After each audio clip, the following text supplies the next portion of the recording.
Hi, everybody. Welcome to our review discussion for Marvel's Spider-Man 2. I am Logan Moore. I'm one of our gaming staff writers here at comicbook.com, and I am joined by Kate Onder, who is also one of our gaming staff writers and is our reviewer for Marvel's Spider-Man 2. Hello, Kate. Hello.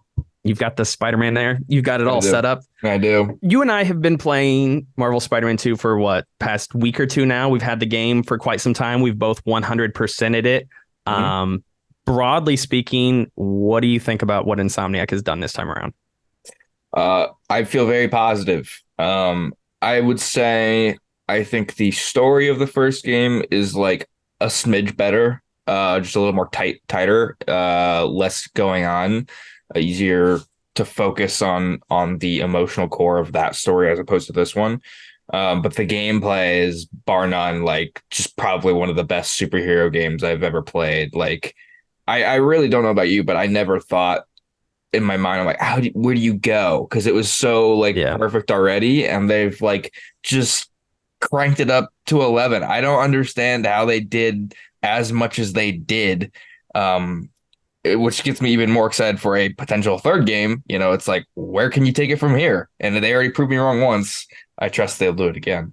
Yeah, I mean, let's start with the gameplay stuff because I feel like that is really the big jump in this game. And then we can talk a little bit more about the story. I think this game's biggest strength is that it really comes out of gate swinging and showing you with the first opening mission, which I won't spoil for anybody because it's really kind of a surprise out of the gate what they end up doing in this game.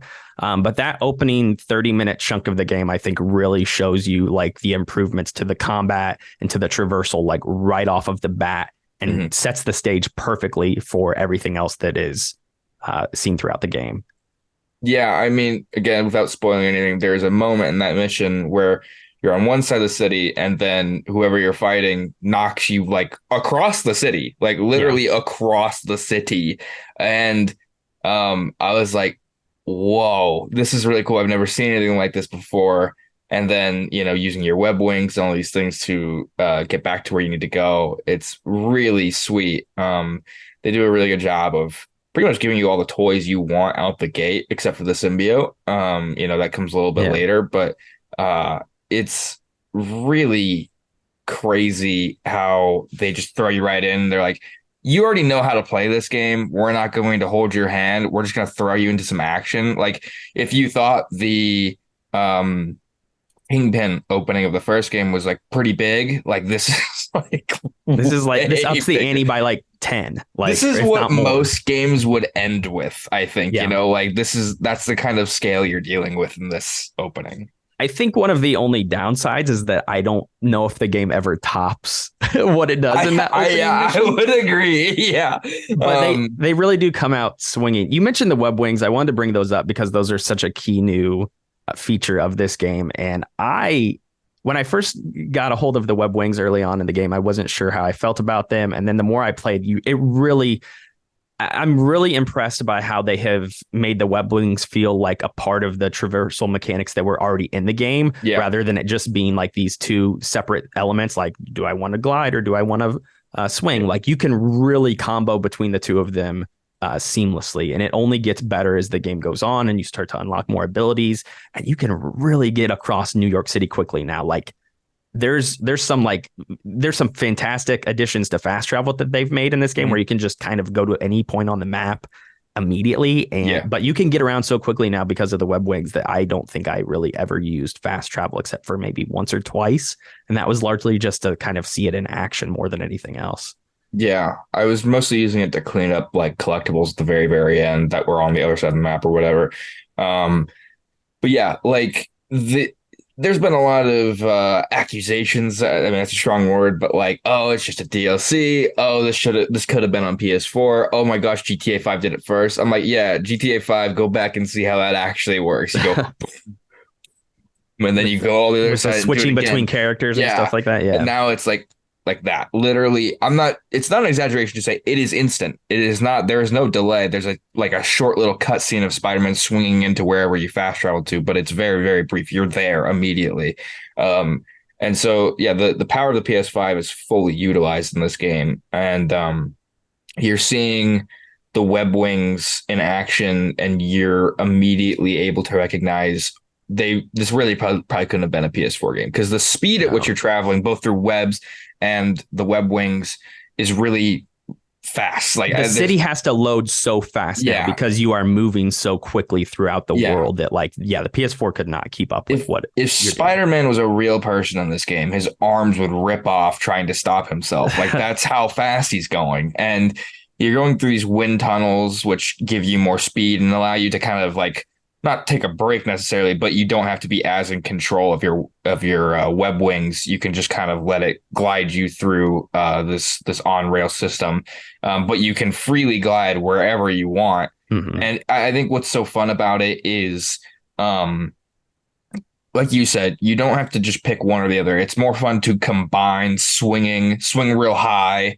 open the web wings, dive down, swing real low, and just kind of get really fun with it and creative. Mm-hmm. And, maybe there's a crime like 500 meters away. One of my favorite things to do, you're on the ground, you see a crime, you slingshot yourself. You put one web on the left side, one web on the right side. You pull yourself back, you launch yourself into the air, you web wing over there, and then you just launch yourself into the first person you see and just knock them into a coma. I mean, it's really, really a joy. It never gets old moving around the city.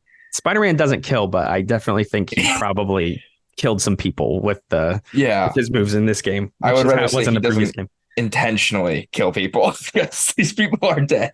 I think I might end up writing a feature about this. We'll see. The best thing I can say about the web wings is that it really kind of proved to me that like an open world Superman game could really work. Like people have been so down in the past, like, oh, well, it's, flying around a city is not that fun. It's not that engaging. There's no like mechanical enjoyment to that. And it's like, no, the web wings really proved that like you could make a great Superman game. And I think that's, somebody should take note of what Insomniac has done in this game with wings, because they're awesome. I wanted to ask you about combat as well and some of the upgrades there.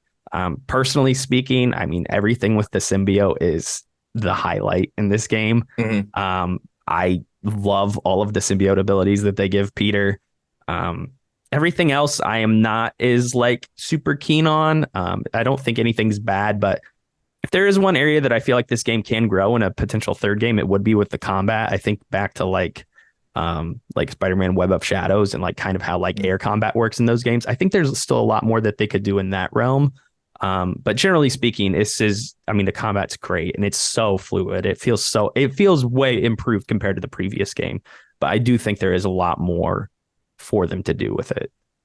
Yeah, I think the best thing I could say about it is like, you're not just going in there and mashing X, because you can't. Square. I don't think that would be like a valid way of doing it. You'll probably get your ass beat because they block. They have these larger attacks that you can't directly counter. They've added a parry system now. Yeah. So there's all these little variables that make you have to be a little thoughtful. There are different enemies that require different gadgets that you have to use to really weaken them and target them in particular ways.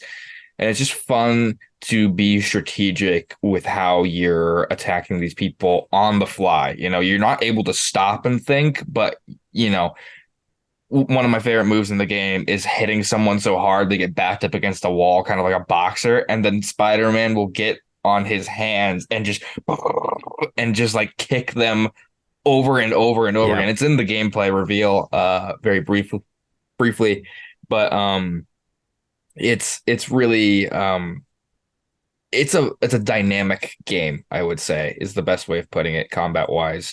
You have all the stuff you can grab onto with your webs and fling it around. And then, as you said, the symbiote powers, you've seen a lot of them in previews as well, I'm sure, but it's very alien, there's a move where you can kind of explode, which is ridiculous. And you can launch everyone up into the air and then beat them down as you please. And then you have like kind of like a symbiote rage, which just immediately takes out everyone in like one or two hits as you kind of walk through them. You really feel very powerful. Yes, you feel like Spider-Man. I mean, it's just true. I mean, my favorite of the symbiote abilities, since we're mentioning those, is the ones where you can kind of pick up multiple people at once and blast them down into the ground, and then you can get an upgrade for it later. where you can grab. It's like, no, now you have no cap on how many people that you can grab. So if there's like 10 or 20 people in front of you somehow, you can grab all of them at once and spike them all into the dirt at the same time. And it's really fun. And you can combine some of those with like the gadgets. There's a lot of cooler things they've implemented that I think help with crowd control in this game. I use the gadget where you can web together multiple people at once, and it like it webs up objects in the environment too. So it'll blast, like if there's a barrel in the environment, it'll not only pull a person towards the center of the gadget, but also whatever is around them, and just sends them all crashing together. So you can use a lot of cool features like that, I think, to really deal with larger groups of enemies in this game in a more satisfying manner than I think you have been able to in the previous game or Miles Morales. So yeah, combat in this game, I want to say this too, and maybe I had this written down, but like the performance of this game, like the visuals and stuff and how it runs, I think it really shines with the combat and the traversal. This game looks, I don't know how you played it, like if you chose fidelity or performance mode, but I indexed into the performance option, and the animations in this game are absolutely fantastic. Like there is such a big upgrade that has been made with the animation work here. And this is, I don't know if it's one of the best looking PS5 games just in terms of like sheer graphics or visuals or fidelity.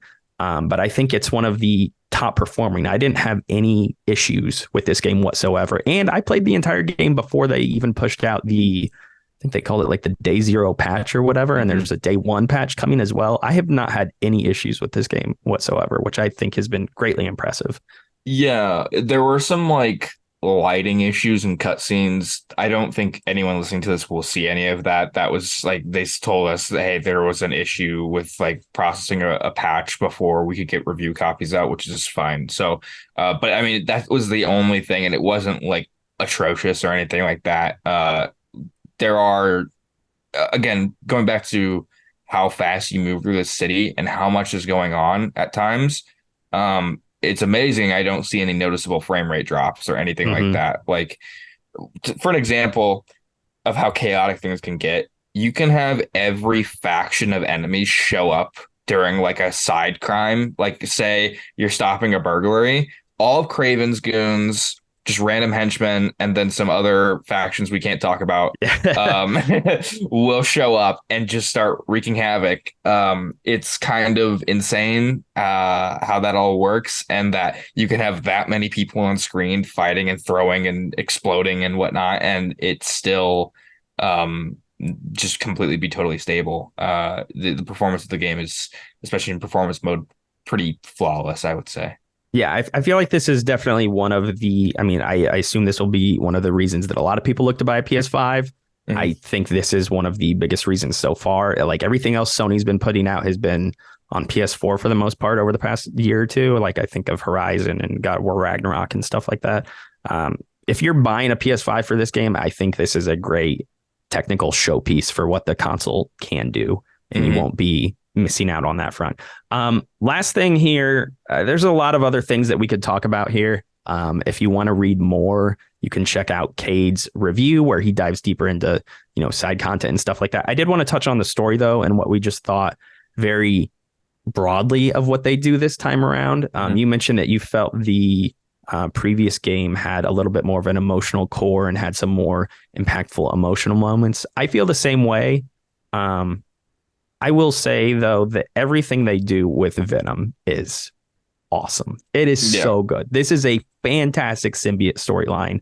And as somebody who loves that storyline, I have the whole Black Suit run and all the Amazing Spider-Man Black Suit run from the Amazing Comics. Like, I love this storyline. This is one of my favorite Spider-Man storylines. They did just a killer job with their own take on Venom and the Black Suit. The only thing I would say is he's not in it for very long compared to some other characters in the game. It's like, I don't want to get into specifics, but you're like kind of waiting for it. And then, he is still a prominent character. The impact he has on the story is very significant. So it's not like he just shows up for one mission and is gone. There is a prominent role in the game for Venom, but no, I totally agree. Everything they do with Peter Parker's symbiote infected body is very interesting.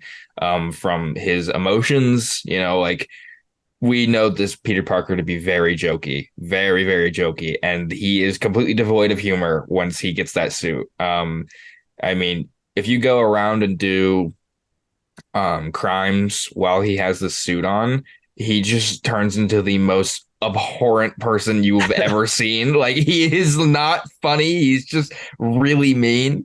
And that it almost makes you miss the person that you know. I think that's a really good sign of they've really done a good job, because it's like, that's not the one I know or like. That's a different character entirely. And you yearn to see our Peter Parker back. And they do some really interesting things with how the symbiote takes over Peter's body and stuff that I won't get much further into, but it's really cool. And seeing all the people around Peter begin to recognize the signs and going, uh-oh, this isn't good, is really fun to watch. It's just impressive that they're able to put such a new spin on something that we know so well, and make it feel fresh and exciting and scary. I think they did a bang up job with that stuff. But I would say, even though I said that there's a stronger emotional core at the center of the first game, I would still say there is emotion to be had in this game. Like, there are moments that got me a little misty eyed and stuff. But I mean, that first game really messed me up. So it was a high bar to pass. And I think that when you have the Black Suit, Kraven, Venom, the Osborn family and their whole thing, and so much more, and Miles's arc, like, it's hard to compress all of that. I wanted to bring up Miles's arc because I felt like that was maybe one of the areas of this game that was pretty weak on the story front. Like, they don't do as much with Miles, which I think is to be expected in some ways, because this story really does center around Peter and the symbiote, and just how that affects him and what that does to him and the fallout from all of that. So I think Miles was always going to kind of be second fiddle in this game to some degree, but he really doesn't. He has I feel like we can talk about this. Like, he has an arc that involves Martin Lee, Mr. Negative, in this game that I think is pretty compelling, and they do a good job with that. But other than that, he's really, from like the start of the game, he's like, I need to write a paper for college, and then by the end of the game, he's still like, I got to write this paper still. And so, like, they really don't do a lot with him, where I feel like they could have done more. But at the same time, I also wanted this to sort of be Peter's game, because we just had a Miles spinoff, and I feel like we've seen enough of Miles, and everybody wants the focus to kind of be back on Peter here, I feel like. So in that sense, I'm not disappointed by it, but it like you said, it's kind of hard to juggle everything. There is a lot in this game, and there was a lot in the previous Spider-Man game too, with all the Sinister Six stuff, and you're juggling, Mr. Negative with the rise of Dr. Octopus, and I mean, there's a lot going on in all of these games. So to some degree, it's impressive how much they're able to juggle everything, and it comes off being pretty coherent and not like a Spider-Man 3 movie situation where they're just throwing everything into a blender and seeing what sticks. So no, I would definitely say, like, it definitely shares a problem of being slightly overstuffed, but not without purpose. Like, it's all there for a good reason, and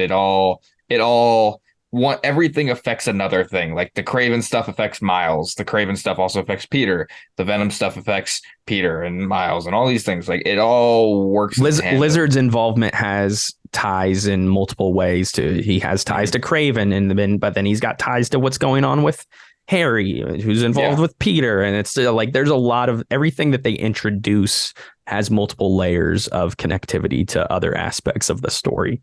Yeah, and I would also say, I talked about this in my review, there's almost like this theme of everyone has a monster inside of them in this game, with Peter in the Black Suit, Dr. Connors in the Lizard, whoever plays Venom. I don't think we're allowed to talk about that. No.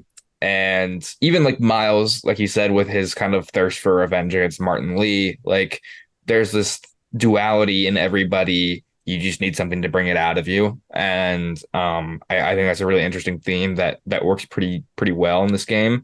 And I'm interested to see kind of where they take the third game, because they've left a lot of interesting pieces on the chessboard. I guess we can't really talk much more about it than that, but they set up a lot of interesting stuff that I think can continue some of the themes that they've already established in this game, which makes me very excited. I mean, that's going to do it for this discussion, but Cade and I are going to be back with a spoiler cast for the game where we will be diving into all of these spoilers tied to Marvel Spider-Man 2 here. We'll be talking openly about everything, you know, that goes on with Kraven and Peter, Venom, and so on, and how it sets up the third game, because there is so much in this that I think we want to discuss and dive into deeper. So if you want to listen to us talk more about Spider-Man 2, you can expect that spoiler cast to be going up at some point here in the coming days. I think we're going to be sitting on that until after launch. So after people have played the game for themselves and have kind of seen what Insomniac does here, we will be posting that. But until then, that's all for our review discussion here. Again, Cade's written review is live on comicbook.com as well. You can go read that if you'd like to see a more detailed breakdown of everything that he thought about the game. But until then, thank you so much for watching this video, and we'll be back soon.